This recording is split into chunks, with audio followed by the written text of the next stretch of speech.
O alvo da nossa meditação se encontra no Evangelho de Mateus, no capítulo 5, versículos de 1 a 12.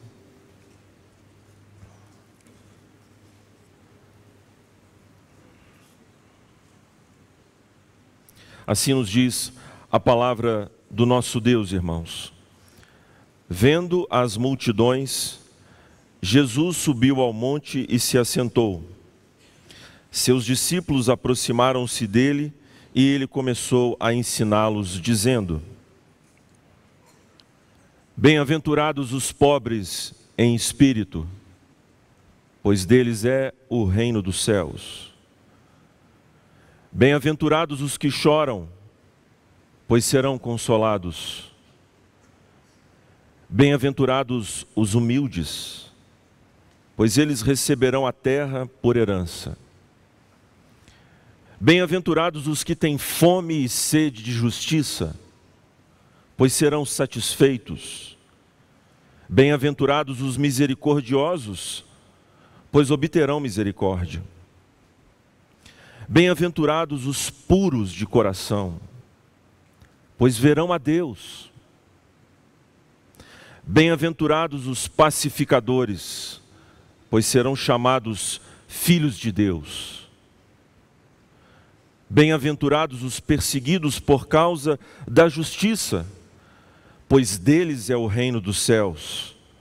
Bem-aventurados serão vocês quando por minha causa os insultarem, os perseguirem e levantarem todo tipo de calúnia contra vocês.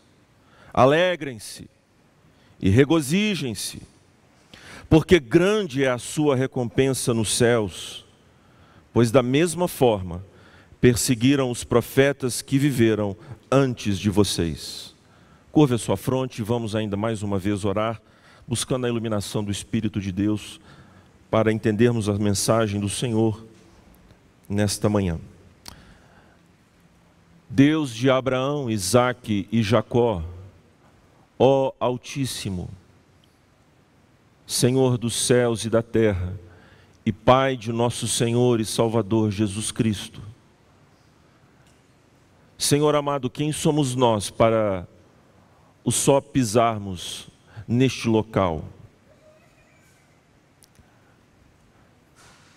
Somos menos do que nada, Senhor, diante da Tua alteza, da Tua majestade, da Tua santidade perigosíssima.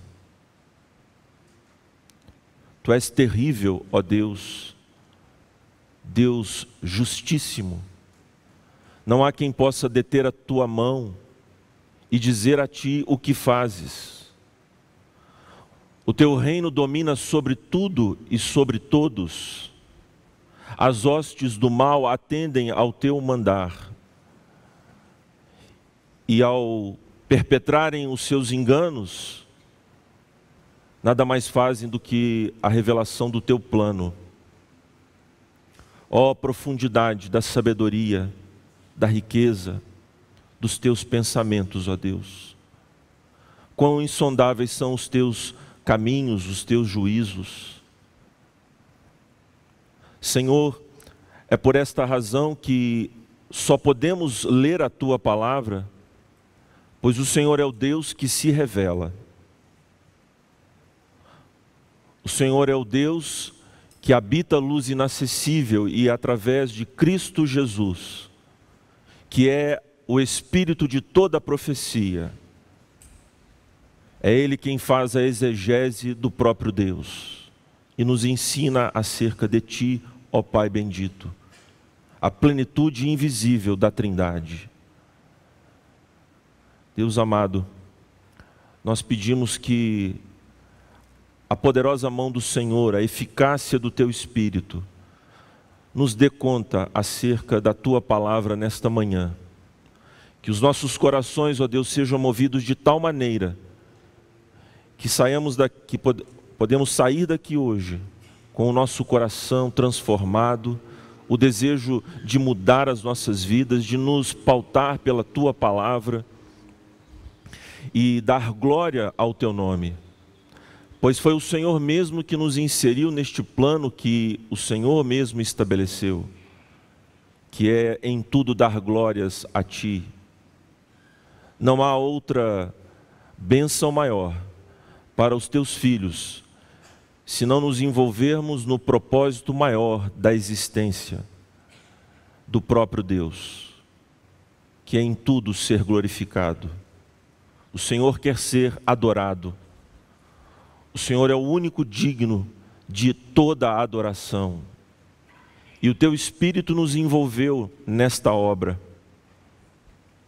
Rogamos a Ti que este meio de graça, que é a Tua palavra, seja eficaz neste intento glorioso que temos de enaltecer a Ti. Ensina-nos as palavras de Teu Filho, para que sejamos crentes fiéis, que amam efetivamente o Senhor. No nome de Cristo Jesus, o nosso Redentor, mais uma vez oramos ao Senhor. Amém.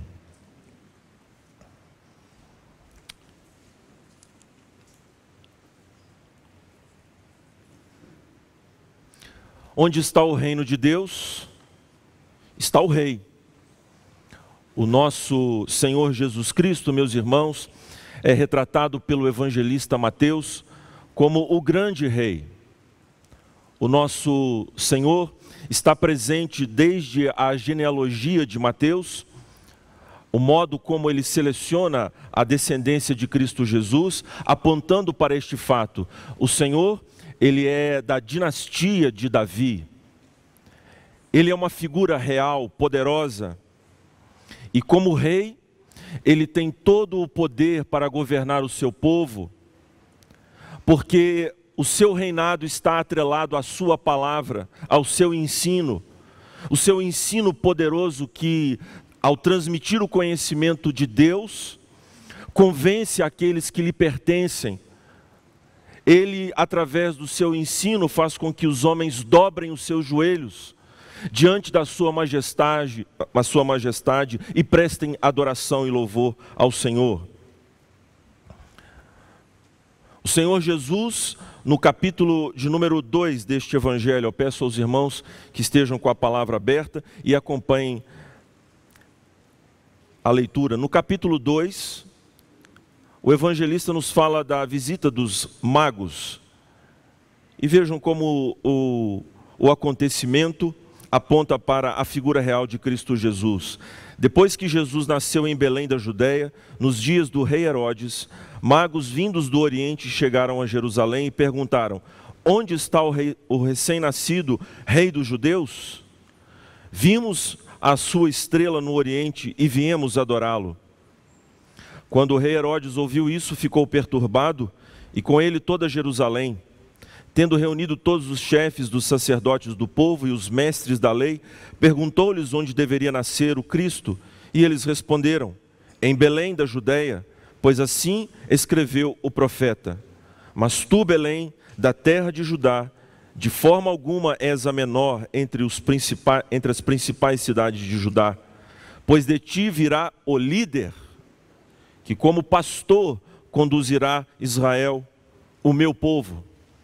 A profecia, então, irmãos, que lemos em Miqueias, está conectada com este texto que aqui se cumpre. Jesus nasce em Belém e ele é reconhecido pelos magos como o rei. E a pregação de Cristo Jesus é concernente ao reino e coincide com a sua entrada neste mundo, meus irmãos. É óbvio que o reino de Deus é eterno, de eternidade em eternidade. Cristo já reina antes da sua encarnação. Mas nós temos, através do momento em que Jesus ele adentra a história humana, uma manifestação sem precedentes deste reino.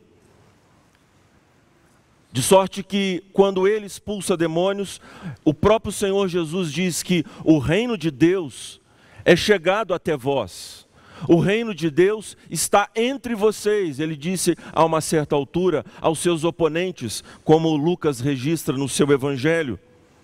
Veja então, irmãos, que o predecessor de Cristo Jesus, João Batista, no capítulo 3 deste mesmo evangelho, Naqueles dias surgiu João Batista pregando no deserto da Judeia.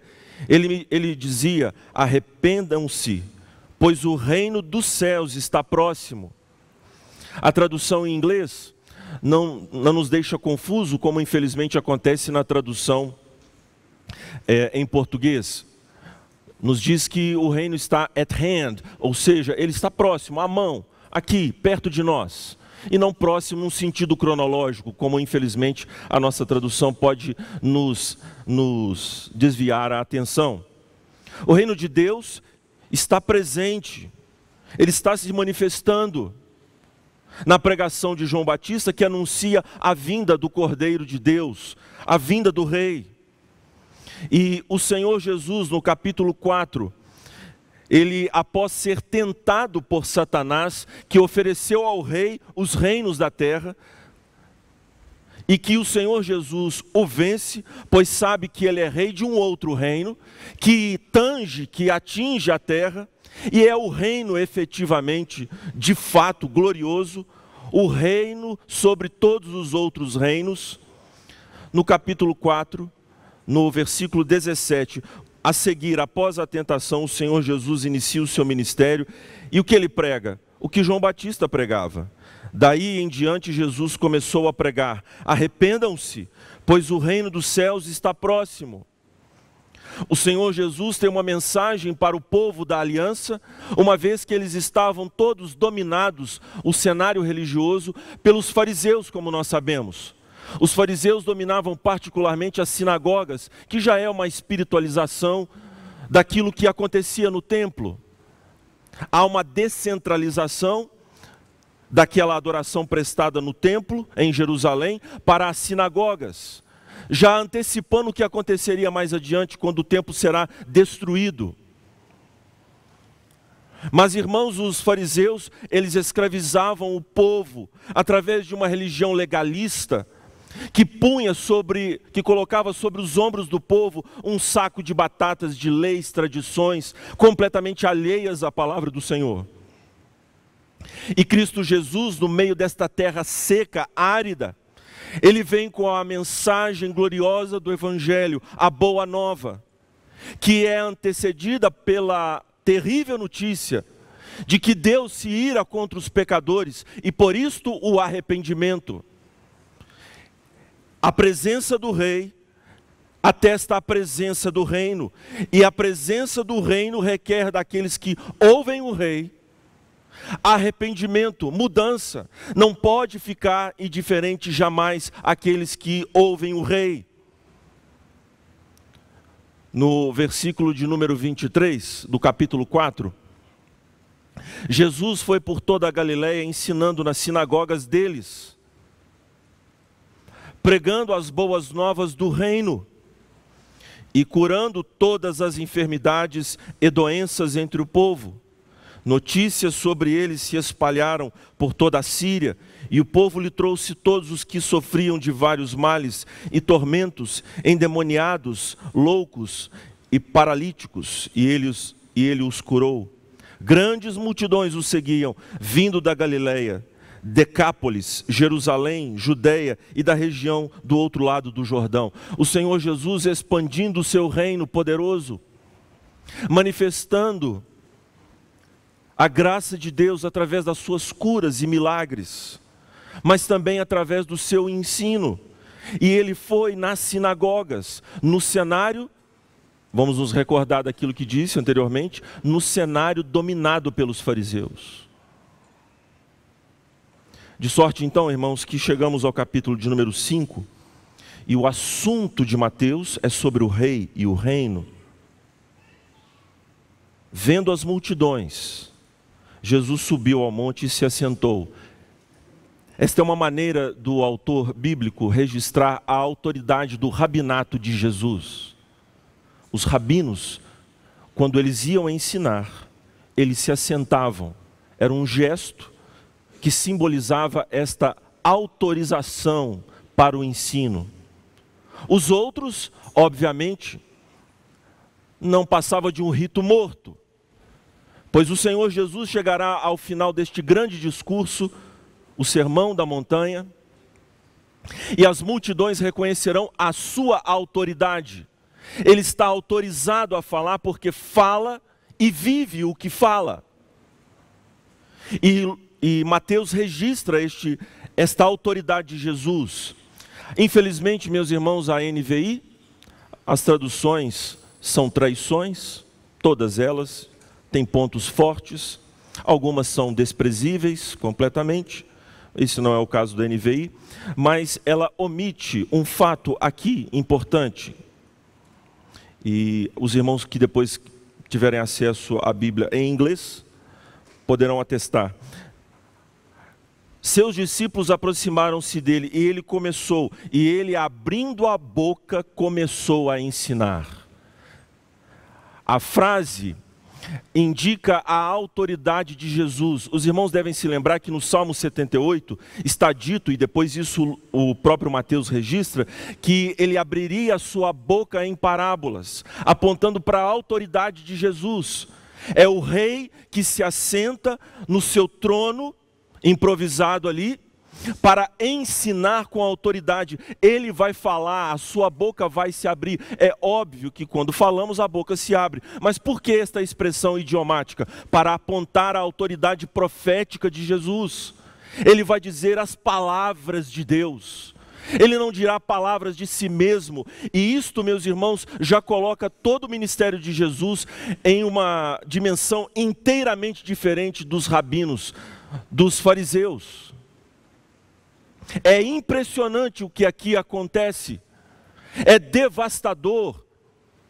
Alguns rabinos na atualidade criticam o Sermão da Montanha justamente porque o tom de Cristo Jesus já é por si só arrogando a sua autoridade divina. Mas para nós, meus irmãos, nós bem sabemos o que isso significa. Jesus é Deus, feito homem, com voz. E o que Jesus ensina? Observe aí, no capítulo 5, versículo 3. Bem-aventurados os pobres em espírito, pois deles é o reino dos céus. O rei ensinando sobre o reino. Agora vá no versículo de número 10. Esse chorinho é uma bênção. Fique em paz, meu irmão. Bem-aventurados os perseguidos por causa da justiça, pois deles é o reino dos céus. As duas bem-aventuranças, são 8 bem-aventuranças, a 8ª mais aprofundada, mas se trata da mesma bem-aventurança. As duas bem-aventuranças, elas enfeixam, meus irmãos, as outras bem-aventuranças e dão o seu tom. As bem-aventuranças, veja, cada um dos irmãos, está no presente, as duas. Pois deles é o reino, por causa da justiça, pois deles é o reino. E as outras bem-aventuranças estão no futuro, indicando uma realidade que está presente e apontando para uma realidade futura. O que se experimenta agora e o que se experimentará mais adiante. É a respeito deste reino presente e futuro que Jesus ensina aos seus discípulos. Observe, meus irmãos, que a bem-aventurança é uma linguagem do Antigo Testamento. Nós poderíamos aqui nos relembrar de vários textos das Escrituras, sobretudo dos Salmos, onde Deus, usando a boca de Davi, fala a respeito desta bem-aventurança na família. Salmo 127. Fala a respeito desta bem-aventurança na inauguração do livro dos Salmos. O homem sábio é aquele que não se detém no caminho dos pecadores, nem se assenta na roda dos escarnecedores. Esses homens são bem-aventurados. Então está se falando, meus irmãos, não de uma condição que a própria pessoa adquire, mas de uma bênção do Senhor. Tanto que também no inglês, a tradução mais fiel, uma das traduções e portanto mais fiel ao que o texto indica, fala a respeito dos abençoados. são abençoados, ou seja, é Deus que age, meus irmãos, e coloca estas pessoas nesta condição. E, portanto, as afeições que estão aqui descritas por Jesus indicam não a ação propriamente dos homens, mas o efeito da ação divina nestas pessoas. A linguagem de Jesus, portanto, meus irmãos, é a linguagem pactual. As bênçãos que estão aqui descritas são as bênçãos do reino. Jesus fala a respeito da ação divina sobre aqueles que estão ao seu lado, os seus súditos, e a seguir ele interpretará a lei de Deus. Primeiro Jesus começa com aquilo que Deus faz, para depois ensinar aquilo que o homem deve fazer. E inverter esta sequência tem nome: farisaísmo. Os fariseus agiam para Deus agir, e Jesus lhes ensina a teologia boa do Antigo Testamento. Se deve agir porque Deus agiu. Isto muda tudo, meus irmãos. Isto é calvinismo. Isto é teologia reformada, teologia pactual, aliancista. E é assim que Jesus ensina aos seus discípulos. Ele abre a sua boca e ensina. Alguns dizem assim: pastor, ele prega, mas ele é mais professoral. Algumas pessoas se aproximam do púlpito assim. Outro diz: não, ele é pregador. Ele não é tão professor, mas ele é pregador. Irmãos, essas abstrações são tolices, porque Jesus aqui se assentou e ensinou. E ele não está pregando? Alguém tem alguma dúvida? Jesus está pregando e ensinando. Lutero dizia que ele, quando pregava, ensinava. E quando ele ensinava, ele pregava. Dissociar essas duas coisas, meus irmãos, nos faz perder de vista o ministério profético de Jesus.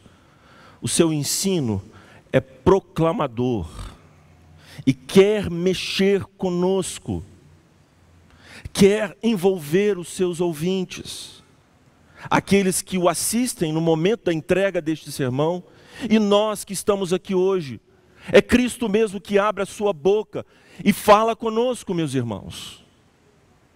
E Ele quer, como rei, que os seus súditos tenham certeza absoluta, que compreendam de maneira inequívoca do que se trata ser um súdito deste reino, meus irmãos.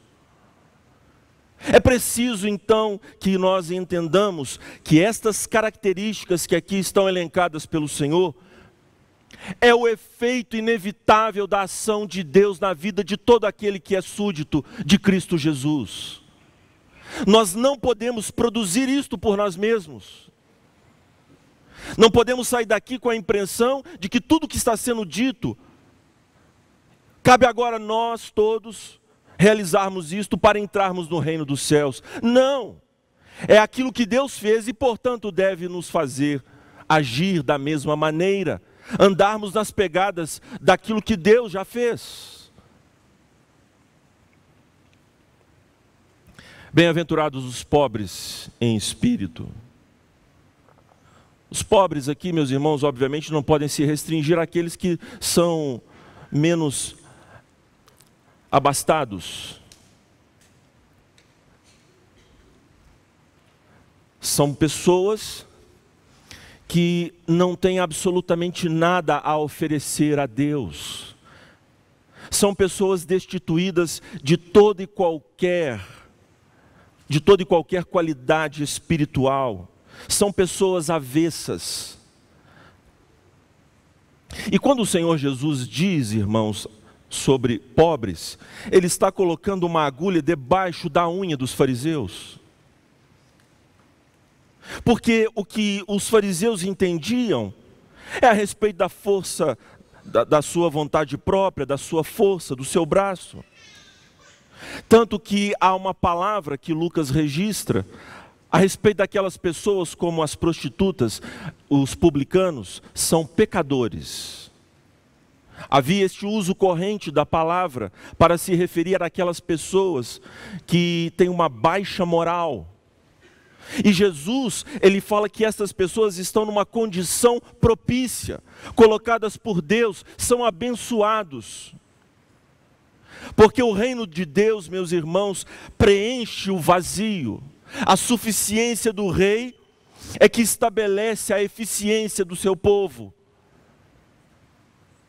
O serviço que Deus requer dos seus súditos neste reino depende desta confiança completa no rei, em que os homens se apresentam inteiramente desnudos de justiça própria e querem ser vestidos com a roupa da justiça de Cristo Jesus. As bem-aventuranças seguem, meus irmãos, numa lógica irresistível. Bem-aventurados os que choram, uma vez que eu percebo a minha miséria, eu choro. Irmãos, as profecias de Ezequiel são fortíssimas.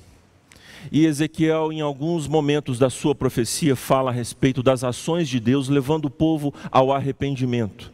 A certa altura, diz o profeta, que Deus faria com que o povo tivesse nojo de si mesmo.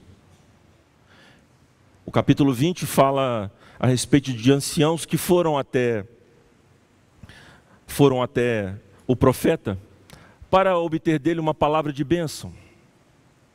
E o Senhor fala a respeito dos seus juízos, mas também do seu desejo de reinar sobre o povo.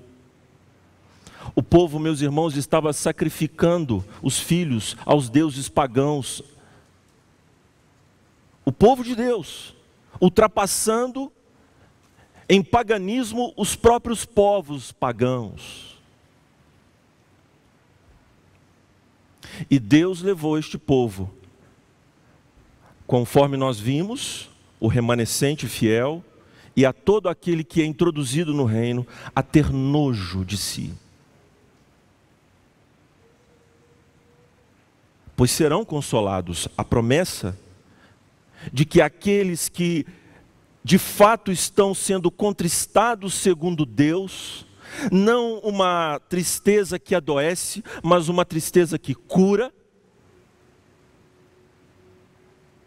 obtém de Deus o consolo. Irmãos, o Senhor Jesus era um homem de dores e que sabia o que era padecer. O Senhor Jesus Cristo era um homem que chorava. E este é um rei que chora, mas Jesus não chora por causa dos pecados dele. Mas Jesus chora por causa da vileza humana, do pecado humano. Você se lembra quando Jesus vai ressuscitar Lázaro? E nós temos aquele versículo enigmático, Jesus chorou. Ao perceber a incredulidade, esta é o entendimento da maioria dos comentaristas, ao perceber a dureza de coração das pessoas e o desastre que o pecado impôs a este mundo, tornando um mundo quebrado, estilhaçado, Jesus chora. Porque, meus irmãos, não há nada mais que desafia a Deus do que esta ação deliberada dos homens de pecar contra a sua santidade. É um desejo de destronar o próprio Deus, de fazê-lo se rebaixar aos nossos caprichos, torná-lo um serviçal. E é preciso que o homem seja contristado pelo próprio Deus para entender a dimensão da sua afronta, meus irmãos. Outro dia eu brinquei com um dos nossos irmãos, estava hospedado com toda a fidalguia, na casa de um dos irmãos, quando cheguei aqui, e brinquei, você era um pecador de pelúcia.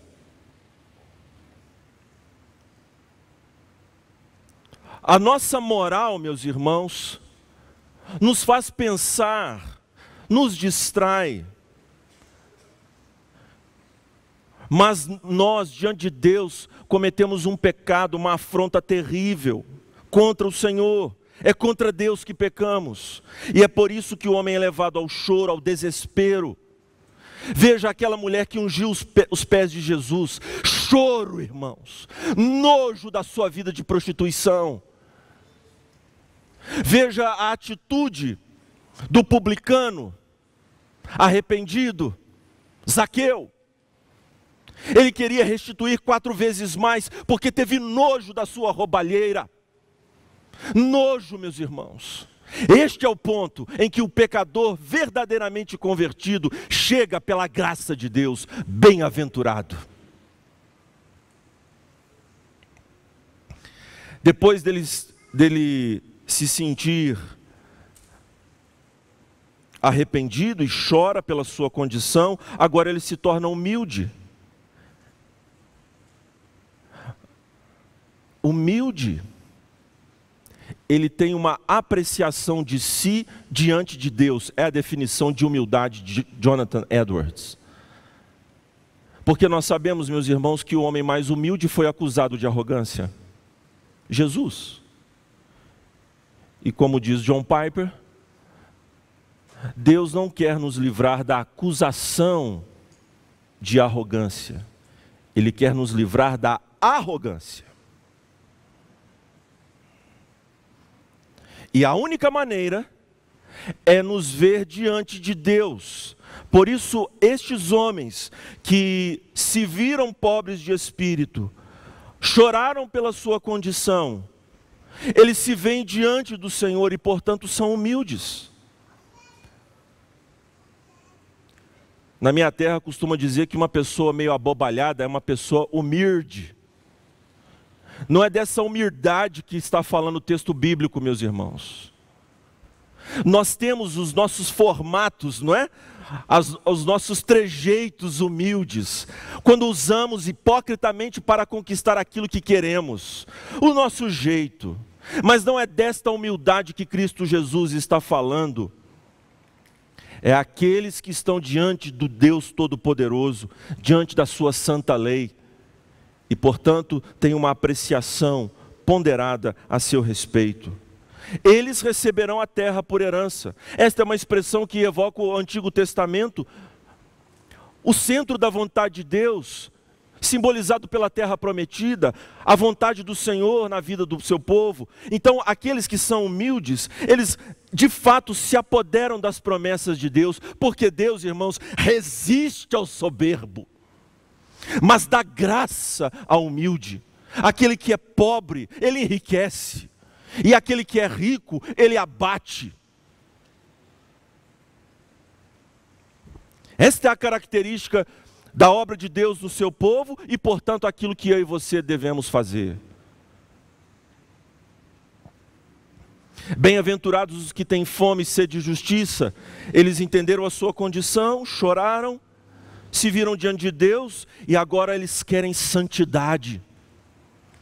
O termo justiça, meus irmãos, deve ser entendido desta maneira. Nós lemos a nossa liturgia que Jesus disse que os seus discípulos deveriam exceder a justiça dos fariseus. E mais adiante no mesmo sermão ele diz que os seus discípulos devem se guardar da justiça dos fariseus. Que justiça é esta? A justiça aparente, a justiça que elege 5 pontinhos e todo o que você se acha capaz de se enquadrar, como se isso fosse possível. E então você se mede a partir desta vara eleita por você e compara a sua vida à de outros, e a sensação que você sempre quer é de superioridade.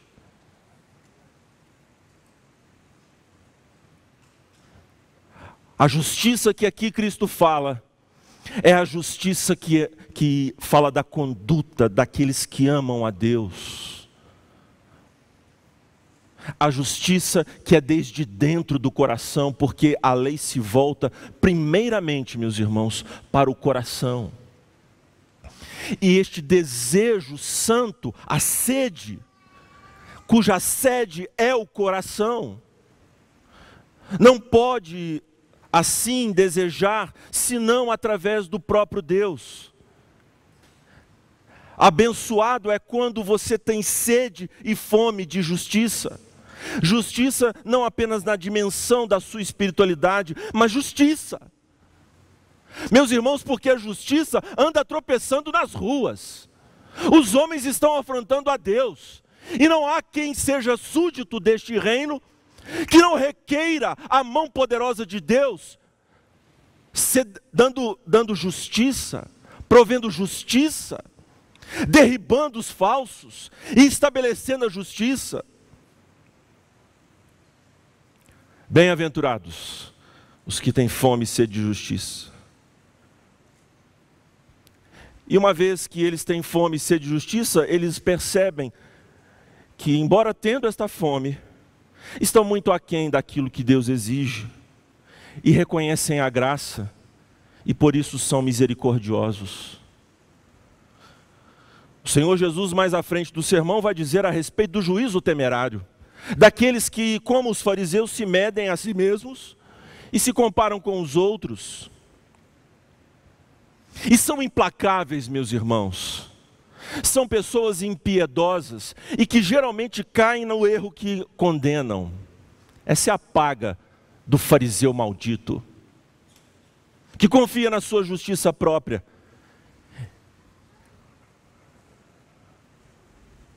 Mas Jesus assinala que os seus servos, os seus súditos, que estão debaixo das influências do Espírito de Deus, das bênçãos do pacto, se compadecem. A condescendência, meus irmãos, é uma característica importantíssima dos súditos, porque amamos o Rei que desceu até nós.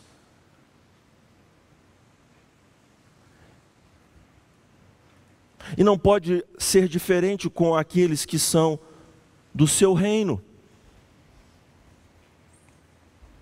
São misericordiosos, porque sabe que o olhar humano é parcial. Por isso, meus irmãos, o assodamento para julgar revela um desejo de ser Deus.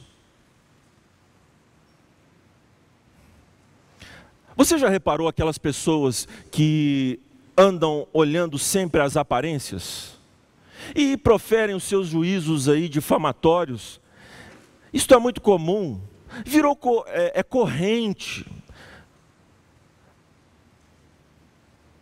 É corrente.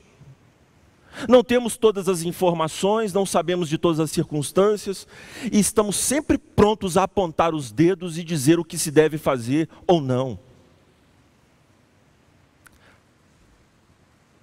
Implacáveis, discricionários, não é? Sabem tudo. Mas o misericordioso, irmãos, é aquele que de fato faz as perguntas, não é apressado. Ele bendiz ao invés de maldizer. Certamente, meus irmãos, é uma característica elevadíssima. Só o Senhor é que pode produzir isso nos nossos corações. Por isso são bem-aventurados e vão obter misericórdia, compaixão, compreensão. Porque Jesus se compadece dos seus súditos, assim nós nos compadecemos das pessoas. E por isso ele diz que nós devemos perdoar 70 vezes 7. Uma atitude perdoadora. Isso não quer dizer, meus irmãos, que vamos passar a mão nos pecados dos homens e dos nossos. Mas está mostrando, o Senhor Jesus está revelando, que nós precisamos ser mais compassivos. Tratar o pecado é importante, é fundamental,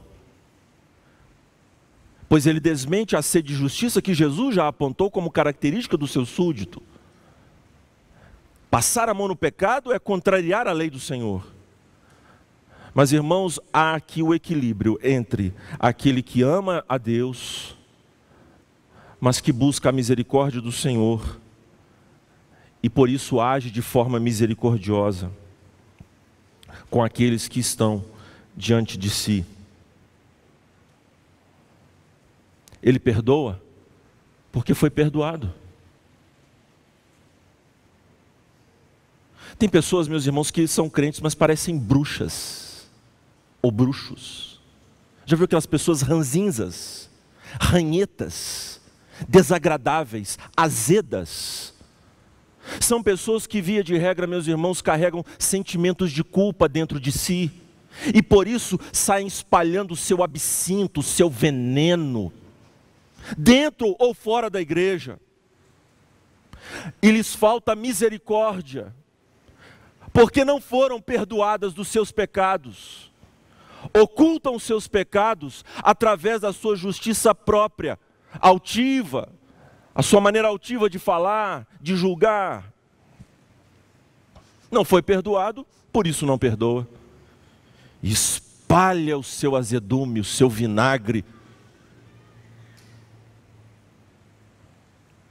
Bem-aventurados os puros de coração. Como? Jesus aqui está falando, alguns dizem, a respeito de um coração íntegro, integralmente dado a Deus. Não está falando a respeito da pureza propriamente, moral. Meus irmãos, nós não podemos nos desvencilhar de uma coisa em detrimento da outra. O que Jesus está dizendo é que aqueles que terão a visão beatífica, aqueles que experimentam a Deus, seja aqui e na glória. Nós sabemos que a plenitude visível de Deus, Jesus, é essa que nós veremos lá na glória. Alguns dizem, pastor, não está bom, eu queria ver a Deus. Querido, é bom que você não veja. Essa é uma bênção que pertence somente à Trindade. Alguns discordam de mim, não é? Eu sei. Mas eu prefiro ficar com a Bíblia. Ninguém jamais viu a Deus, é o que a Bíblia diz. O Filho unigênito que está no seio do Pai é quem o revela. E quem vê a Jesus, viu o Pai. Não está bom? Não está bom?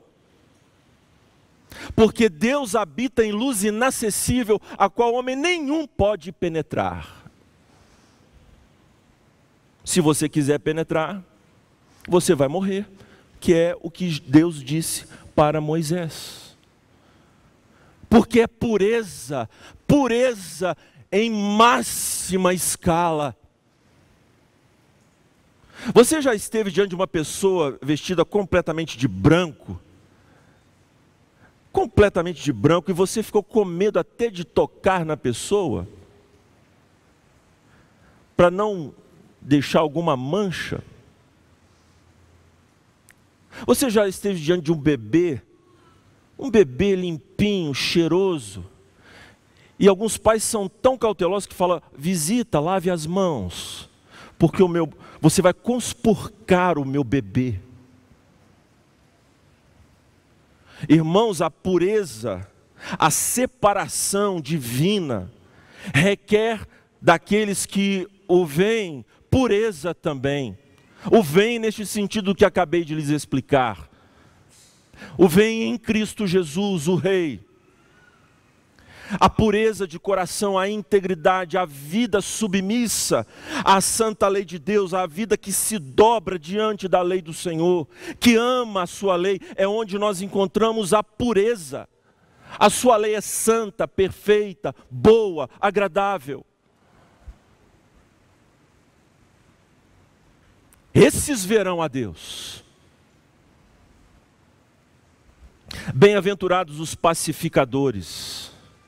Ora, eles viram a sua condição, choraram, se viram diante de Deus, buscam a justiça, agora que amam ao Senhor, mas sabem que não podem cumprir o alto padrão da lei do Senhor e são misericordiosos.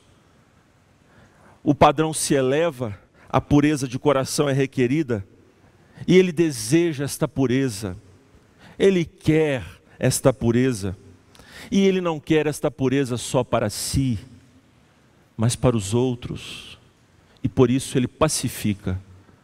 Pacifismo hoje em dia, meus irmãos, é um palavrão, é uma doutrina estranha.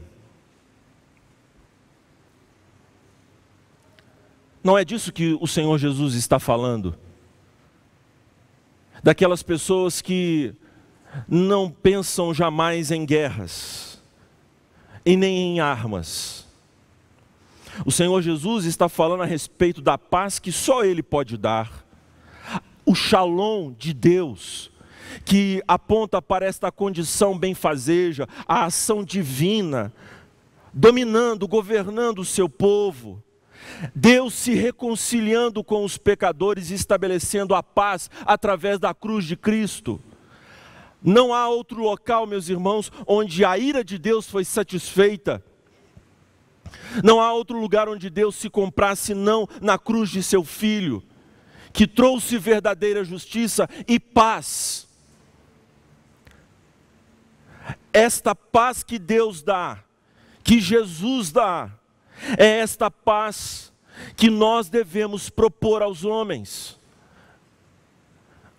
Irmãos, já viram aquelas pessoas belicosas? Alguns dizem assim: pisou no meu calo, eu devolvo.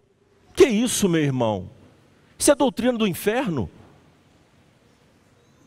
Eu sou crente, mas não sou bobo. É para ser bobo mesmo. É para ser bobo de Jesus. Porque os filhos das trevas são mais hábeis do que os filhos da luz. Nós, meus irmãos, lidamos com a verdade, e os ímpios lidam com a verdade e a não verdade. Eles têm mais uma opção de ação. Nós não temos.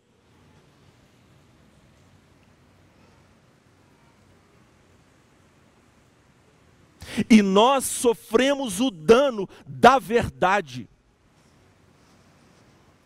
por amor a Deus, ao reino e à promoção da paz. No que depender de nós, como diz Paulo, tendes paz com todos os homens. Somos pacificadores na família, no trabalho.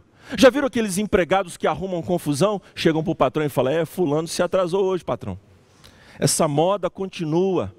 Ele não fala com a pessoa, mas fala com o patrão. Aí depois fala com o empregado: o patrão estava furioso aí com você. Pessoas futriqueiras, pessoas baixas, abjetas, mesquinhas. Bem-aventurados os pacificadores. Por quê? Porque eles serão chamados filhos de Deus. O pai é pacificador, o filho, educado na paz do pai, pacifica. Não é fazer vista grossa, meus irmãos, que Jesus está falando. É a verdadeira pacificação. É descascar o abacaxi quando nós encontramos com ele. Então algumas mulheres fazem assim com os seus maridos: você fique aí com a sua televisão, eu vou dormir. Não, minha irmã. Ou o marido diz: agora é ela que vai ter que vir pedir perdão, afinal de contas ela errou. Não, meu irmão. Os pacificadores: meu bem, nós precisamos discutir a relação, dobrar os joelhos e nos pacificar.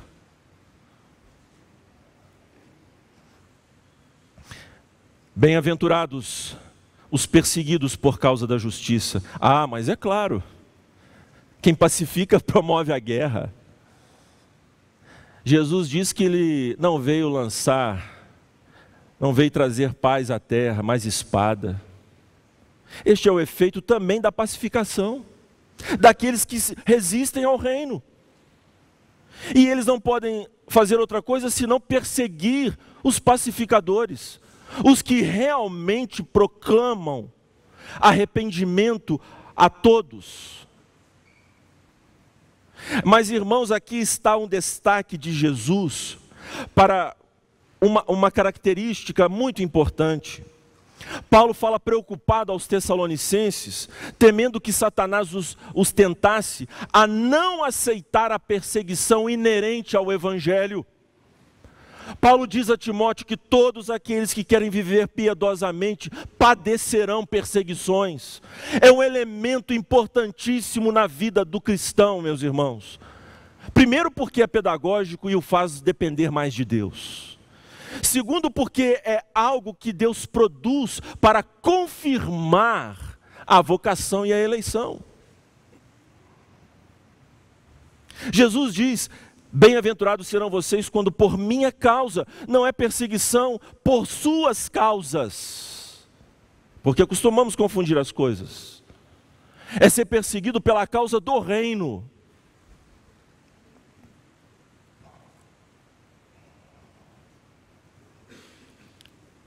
E as pessoas, meus irmãos, aqui Jesus adverte que esta é uma característica de todos os oponentes do reino. Eles caluniam, difamam e levam o povo de Deus às autoridades. Satanás é hábil, meus irmãos. Ele busca nas autoridades, e isso está muito claro no livro de Apocalipse. São as cabeças da besta, do grande dragão, melhor dizendo. São os chifres da hidra, as autoridades, para constranger o povo de Deus. Você é muito valentão lá na sua casa. Quero ver Satanás lhe colocar diante de uma autoridade em uma alta corte. Se você não vai amarelar. E Satanás faz isso, meus irmãos. E Jesus diz que isto é uma bem-aventurança. Você sabia que o cristianismo hoje está sob a maior perseguição da sua história? Você sabia disto? Que os nossos irmãos na China, na Índia, estão morrendo por amor a Cristo Jesus? Que proporcionalmente a perseguição que a igreja sofre hoje é muito maior do que toda que ela sofreu em toda a sua história. E o constrangimento? Leis imorais que querem encostar a igreja na parede. Perseguição, meus irmãos, mas isto é sinal de aprovação. Ser perseguido por causa do pecado é uma coisa. Ser perseguido por causa da justiça é uma bênção. E nós, em meio a esta cultura triunfalista, como nós nos enganamos, não é, meus irmãos? Achando que as falências, as derrotas, elas contam contra nós e achamos até que Deus nos odeia. Tem de bom ânimo, diz o mestre. No mundo, nós vamos padecer aflições, mas tenhamos bom ânimo, porque Ele venceu. Irmãos, você reparou que as bem-aventuranças não estão dissociadas das ações do rei? É por isso que o rei que proclama as bênçãos do pacto é o rei que também age a favor do seu povo, dando exemplo e comunicando do seu vigor, obviamente. Você reparou que Jesus fala de humildade? Ele diz para nós buscarmos descanso nele. Descanso nele. Vinde a mim todos vós que estáis cansados e sobrecarregados, e encontrareis descanso para as vossas almas. Tomai sobre vós o meu jugo e aprendei de mim, que sou manso e humilde de coração. Você reparou que no capítulo 12, vamos lá, irmãos, abra aí, no capítulo 12 de Mateus, a profecia quanto ao rei, que Mateus assinala o cumprimento dela. Veja, no capítulo 12,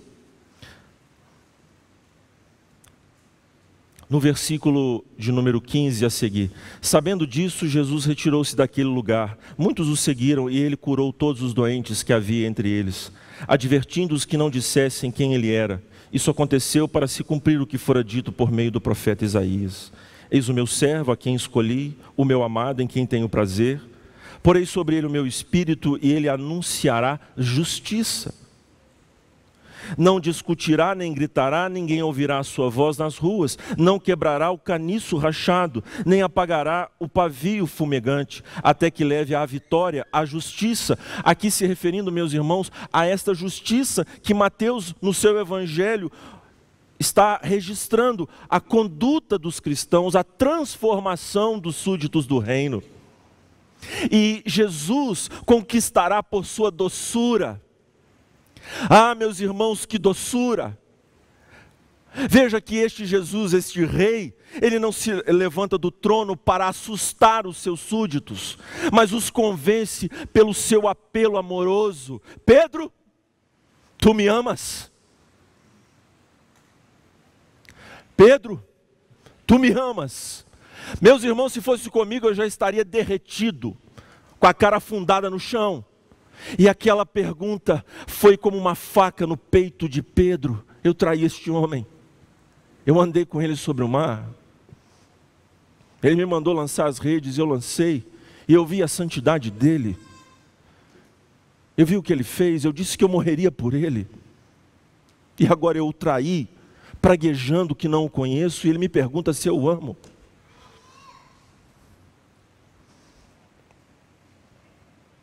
Ele é o grande pacificador, porque é o príncipe da paz, meus irmãos. Ele ensinou a misericórdia e doou a sua misericórdia. Ele sabe o que é chorar, não por causa dos pecados dele, mas por causa do pecado nosso. E ele é capaz de se compadecer inteiramente daqueles que se aproximam de Deus através do mediador. Irmãos, quanta alegria estas bem-aventuranças devem produzir em nós. Primeiro, podemos avaliar se de fato estamos sob o efeito desta ação pactual divina. E se assim constatamos, se Deus nos mudou de tal maneira que estas ações se tornaram presentes em nós, estas afeições, podemos então progredir ainda mais, irmãos, crendo que Deus está conosco e vamos vencer este mundo com estes princípios. São princípios de vitória. Se você quer guerra, declare agora pacificador. E viva sob estes preceitos, essas características, que não são suas, mas são as marcas de Deus em nós. Vamos orar, irmãos. Deus amado, nós te damos graças por tua palavra, pedimos que o teu Espírito aplique em nós, e vivamos sob este domínio glorioso do Rei Jesus. Estas marcas, ó Deus, que o Senhor mesmo colocou sobre nós, que elas fluam poderosamente. E às vezes, ó Deus, em que nós, infelizmente, nos esquecermos destas marcas, poderoso é o Senhor para nos reconduzir na vereda correta. Ajuda-nos, ó Deus, a fim de que nós manifestemos com grande vigor estas características poderosas do reino de teu Filho. São elas que emudecem a boca dos perversos e trazem glórias ao teu nome. Retire de nós a justiça própria e que estejamos abraçados a ti através do evangelho de teu Filho Jesus. No nome de quem nós oramos. Amém.